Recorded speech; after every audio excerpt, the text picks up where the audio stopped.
Hey everyone, Big Pauly back for a brand new video, back for another Pilgrims Hospice music and media fair. Yes, I just got over here at Canterbury, it's just coming up to 9:30. Had a bit of a problem with the traffic, I'll tell you about it later on, but let's not waste any time. It's just about to open, so let's go and find the hall and see what they've got.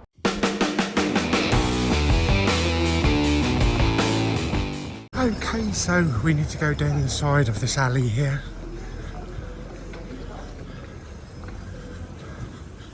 And then I think it's just left. Yes, here we are. Methodist Church. Okay, so it's just after 9:30, just waiting to go in. So we'll be going in a few minutes. I'm going to do a voiceover. I'm going to have to keep talking because there is some music playing. There's Last Christmas playing. And so we'll just talk over it all. But in we go into the hall. And some clothes there. So probably some like concert t-shirts and stuff just as we go in. They had all the Blu-rays and the DVDs right in the middle of the section last time. So I think they've made use of the around the outside so that you can get more people in. But this is the first section I found. I went straight to the Blu-rays, of course. So there's some good stuff in here. A lot of it is, you know, just the regular stuff, but there's some good box sets as well. We've got some Back to the Future and some Die Hard box sets there. What else we got? I think we've got some Game of Thrones ones and Walking Dead as well. And a load of stuff. There's some Disney animated classics as well, which I was having a look at. As I was just flicking through this lot, there was a couple of blokes hovering behind me. They also still have that massive box of HD DVDs, which nobody wants it. Yeah, and then we just scoot down here. And there's loads of DVD box sets. As you can see, there's some Doctor Who, some Sherlock Holmes, Porridge, all sorts there. I found this interesting little 007 box set, the best of. I think it goes up to Quantum of Solace, so it's an older release, but I've not seen that before. And they also had like some books, music books, the Beatles, some Quo stuff in there as well, and general music and film knickknacks up there. There's Dobby and some Harry Potter stuff and some Funkos as well. A couple of boxes full of cassette tapes, which nobody was looking at. And everybody's all queued up around the outside looking at the vinyl and CDs. Okay, so I got a little stack of things, a few unusual things. It was a little bit manic in there when I got there. I'll tell you about it when we get back to the car. But, was it 7? I think I bought 7 things, 7 quid. Yeah, anyway, let's get back to the car. I'll show you what I picked up. Okay, so back in the cinema room. Yeah, I didn't do any videoing back at the car park. I just wanted to get out of that car park so I'm not charged an extra like quid or whatever. It wasn't bad actually. I was probably there about 2 hours and I think it was about £2.20, so that's not too bad. Best place to park. On the way there, I'd read on Facebook before I left that there was some kind of traffic incident on the main road that was causing massive delays getting into Canterbury. And it said that the road that I took, the A2, which is the road that leads to the motorway, is totally blocked. And I thought, oh, that's the road I need. The other alternative would be to drive all the way down 30 miles to Westwood Cross, down near Ramsgate, and then up through the country and come into Canterbury that way. But that would take about an hour. So I took a chance. I got to the turn-off to get into Canterbury. And just as I got to the turn-off, all traffic past the turn-off was at a complete standstill. So I'm bloody lucky. So I managed to get straight onto the turn-off to get into Canterbury. And this was early. This must be about 8:45, I think. And most of the traffic that's all still stuck there on the motorway, I've been there for at least 2 to 3 hours. Because I would have normally gone up the other way, stayed on the motorway and got off at the other exit, but that was not possible.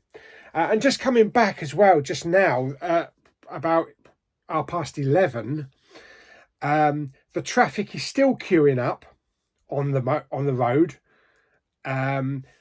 Coming back out of Canterbury, there was like 2 police cars like that across the motorway, stopping any traffic, and another 2 police cars as well. And they're getting cars to turn around on the London bound carriageway, turn around in their section, come back the other way. So both traffic will be going that way. So it's a bit like trains, planes and automobiles when they're driving down the motorway. You're on the wrong side. You're going, was it? You're going the wrong way. Yeah. I don't think they can turn the lorries around because the carriageway's not wide enough. But the cars were being turned around. And those cars that were within the first 3 miles of that incident have been there since 5:30 this morning. So we're talking 6 hours just parked there, not doing anything. So if they were going Christmas shopping, they're not going to get much Christmas shopping done today, or to meet anyone. I did have a look on Facebook, and apparently it was a traffic incident between 2 men. One seriously injured has been taken to London Hospital, and another one injured, not as seriously, has gone to the local hospital. So it sounds like Christmas road rage, which is not surprising really, considering driving around, you notice how fast people are actually driving through the towns, 40 miles an hour plus through the town, because they want to get to the other side. They want to get to parking, to get to the shopping. So it's not, don't let anybody out of a side road. Don't stop at a pedestrian crossing or traffic lights and drive 40 miles an hour through a town. That is it at the moment. That's what you've got at Christmas. So if you're out being a pedestrian, be careful. Yeah. And I find that in Ashford as well. The traffic on a normal day, the speed limit is 30 miles an hour, but people do about 40, 45 through the town because it takes so long to get from one side of Ashford to the other. They speed up. They just floor it so that they can get home. Anyway, that was all that. But I did get to the hall at 9:32, which is 2 minutes after when it opened. I got there and there was a queue. You saw in the video there's a queue. So they hadn't actually opened it. As soon as they said, okay, you can all come in, everybody piled in. Now, it's a little bit of a different setup from the last video I did back in May, where they had all the Blu-rays and the DVDs in the middle of the hall. They had it round the outside. So most of the stuff was round the outside, Blu-ray hunting goes round the outside. Yeah, and in the middle was like a little stall just for Christmas stuff. And I went straight to the Blu-rays. There was already a bloke there that has got one of those, you know, like the Tesco's delivery trucks where they have those big plastic crates with your shopping in. He was holding one of them and he was just going like that, taking things off the side and just putting it in there, stuff that he wanted. I noticed there was some Only Fools and Horses stuff, and there was lots of DVD box sets basically he was nabbing. But everybody was going in for the Blu-rays. It wasn't heavily busy when I got there, because I was probably only about 7th in the queue when I was queuing up at the door. But it'll probably get a little bit busier later on. I don't think there was many Blu-rays as there was last time. They still had that massive box of HD DVDs, which they can't seem to shift. So I went through the Blu-rays. I got a nice little stack of stuff. Most of the Blu-rays were like £1 each. Had a look through the CDs. It was difficult to get to the music area because people were swarming the CDs and the vinyl. Probably resellers. And there was a bloke that was... Those Tesco's crates, there was about 5 crates worth of games. Wii games, PS2, PS3, PS4, PS5, Nintendo, Wii, and DS and all that kind of stuff. Stacks and stacks of them. And it was difficult to go through them.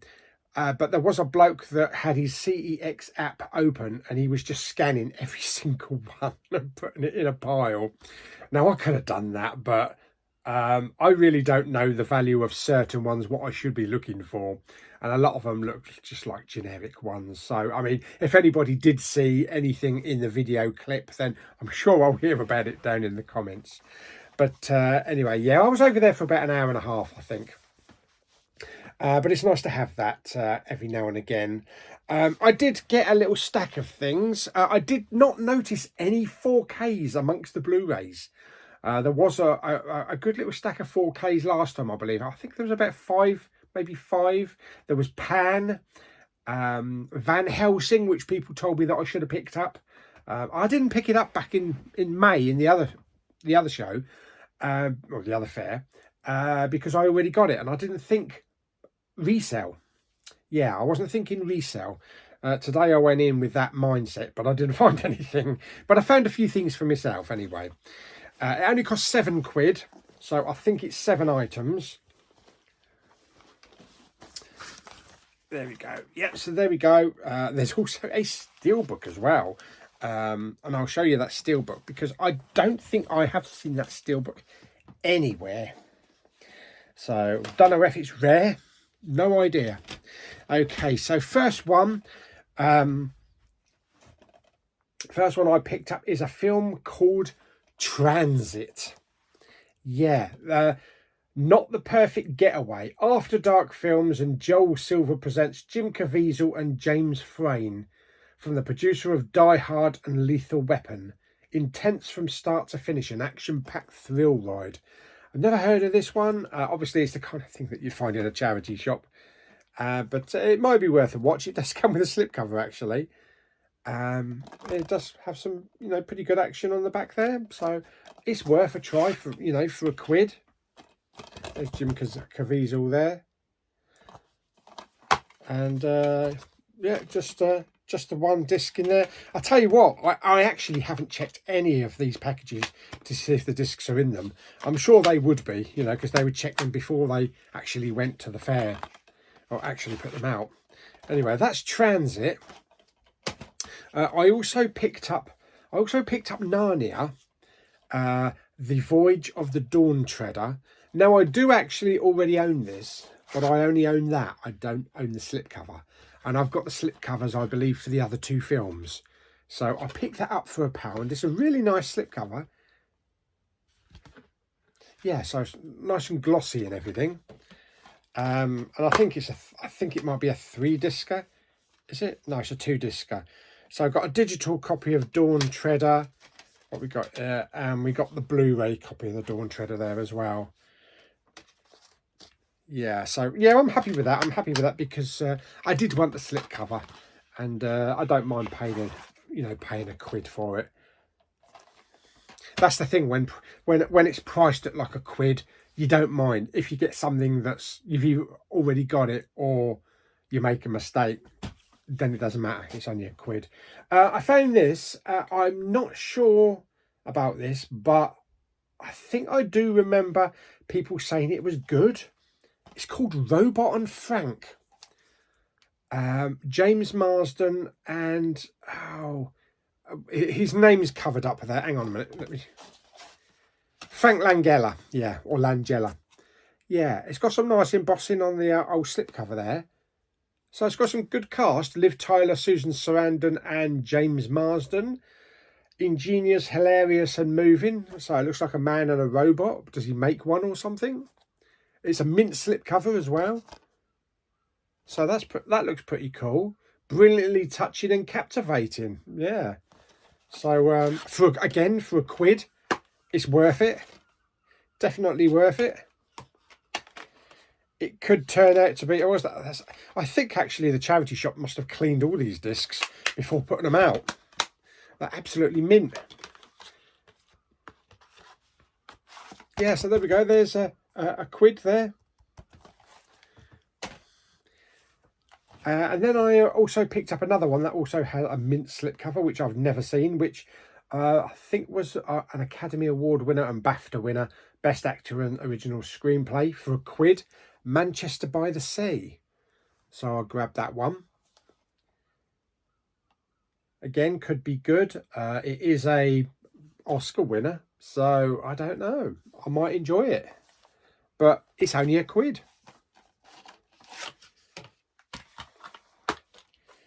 Yep, 1 disc. And again, what's the quality? Yeah, look, they're just absolutely mint. Every single one of them is absolutely mint. I'm sure for an event like that, they would actually check the discs, make sure the packages have all, have all the discs in them.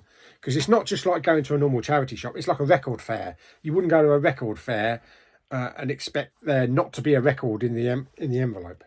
I actually picked up 2 DVDs. I didn't pick up any big box sets, but I picked up Queen Live at Wembley. This is the 25th anniversary edition. £2. This is both legendary nights with previously unseen bonus features, plus Saturday night on CD. A 2 DVD and 2 CD box set. So that's pretty cool. And then it's got all the tracks on the back there as well. And it is a gatefold one, so it does pull out. We've got some nice Queen art there. And then that comes out. And then you've got the discs. And then I believe you also have, I think there's a brochure inside or a leaflet. Yes, so there we go. You get a booklet. The Magic Show. Magic Show? Magic Tour, yeah. The Magic Show. So that's pretty cool. Now, I went to this tour. We didn't see Queen at Wembley Stadium, though. We saw Queen at Nebworth, which I believe is, I think it was August. I'm pretty sure it was August 1986. Yeah, I'm pretty sure. So it was, I think it was the year after Wembley, I think. Yeah, so that's cool. And that was only £2 as well. And you get 2 DVDs and two CDs, so you get the entire concert as well. Let's see if I can move these discs around a bit. No, I can't. I think they're stuck down, so I'll have to fiddle about with them. There we go. There's the discs. So that's pretty cool. So I'm glad I got that. That's haven't seen that out and about, to be perfectly honest. So whether it's rare, I don't know. There we go.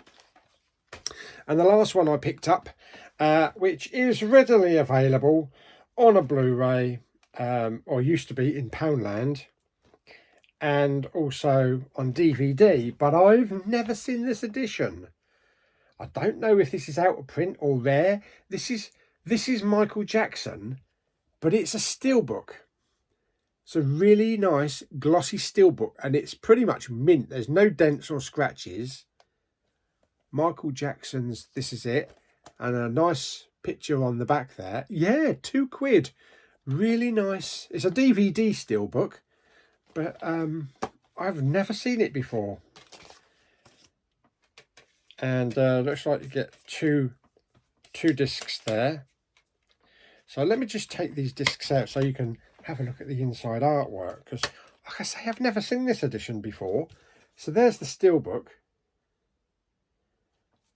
There's the inside. And the DVD quality, it's absolutely mint. There's not even a fingerprint on them. So you get the bonus disc. Do you know what? I don't think this has ever been taken out of the package. Absolute spotless. Where do you see a spotless DVD? That is amazing. And there we go. This is it. So we get the DVD there as well. So yeah, very unusual to find something like this. I have never seen this as a steelbook anywhere. So I might have to do a little bit of research on this. Yeah, to see if it is out of print and that. But anyway, that's it. That's what I did pick up. There was a lot more Blu-rays, but a lot of them I've already got. Some that I didn't really want to pick up. Box sets, they had more DVD box sets than Blu-ray box sets. But they had like Indiana Jones box set, Back to the Future, and other ones. And I did scan a few on CEX, but you weren't really getting anything. But I'm sure I've probably gone past some stuff that might be worth something that someone will notice. But it's one of those things. You're kind of there, spur of the moment, and you're trying to look through stuff. And if you do start to look through stuff and you get your CEX app to try and scan stuff, you put it down, someone will just swipe it, and if they know that it's worth something. Yeah, so there we go. So that's my pickups then. So I got Michael Jackson, This Is It, Queen live at Wembley, Manchester by the Sea, Robot and Frank, The Voyage of the Dawn Treader, specifically for the slipcover, and also Transit. Fantastic. So there we go. So hope you did enjoy the video. It's a nice little outing. I will be doing another one. Hopefully they're going to keep having them twice a year, because you never know what you're going to find there, and you know, new stock comes in all the time. And some of that stuff I didn't even see in the last one. So you never know, there might be a whole tray of 4Ks on the next one, or someone decided to just get rid of all their Steelbook collection. Who knows? No one knows. Yeah, so hope you enjoyed the video. If you did, like it by giving it some thumbs up. Don't forget to subscribe, comment and share, and I'll see you on the next video very soon. Bye bye.